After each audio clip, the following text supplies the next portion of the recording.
berdeak edo urtean kontzertu bat eskaini behar du, eta lehenengo aldiz izango da emakume bat, eta hori pixkat ikusmira sortzen ari du gai horrek, baina besterik gabe. Zer suposatzen du zuretzat lehenengo emakume izatea zuzentzen?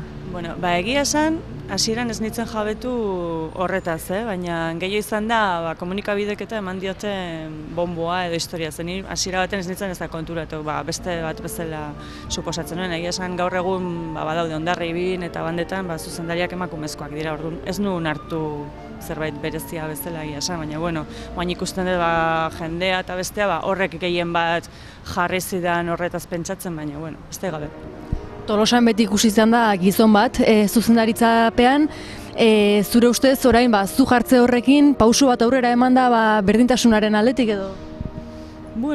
Ez dakit, nik usteet gaur egun hori dena gaindituta daukagula iruditzen zait Tolosan, ikusten dira igual musikan egia da, hasiera batean ni hasi nintzenean klarineta ikasten da, neskak ez zeuden, trompetatan etzian neskak ikusten, baina gaur egun Latzo musika eskola lan egiten dut eta hor trompetak eta denetan neskak sartuta daude, orduan nik usteet lortuta dagoela, baina orain arte ez dan kasua eman, horrek sortu du berezitasuna, baina nik horrela ikusten dut, ez dut ikusten ere pausoa. Nik uste pausoak ematen ari direla horretarako, eta asumituta dagoela ere, eta bandan ere emakumeak daude, orduan zerbait normaltasun baten barruan ikusten denik, ez dakit.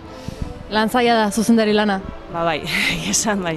Orain arte beste aldean egon eta alde honetan kontrolatu behar dituztu tresna guztiak, kontrolatu behar duzu bakoitzaren lana, gero ikusi jendeak zuk nahi dezuna egitea, eta bada zaila. Esan hor jarri artetzea konturatzen badaukala bere ardura eta handia. Eta kontzertu hori dagokionez, nolako kontzertu eskainiko diguzu?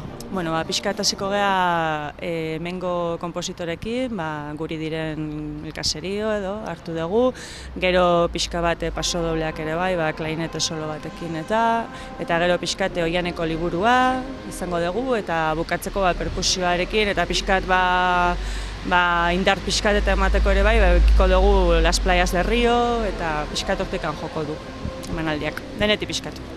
Urduri? Egia zen Gero ikusiko da momentuan, baina gaur pixkat jartzen egin ez, ikusiko dugu. Gero momentuan ikusiko da.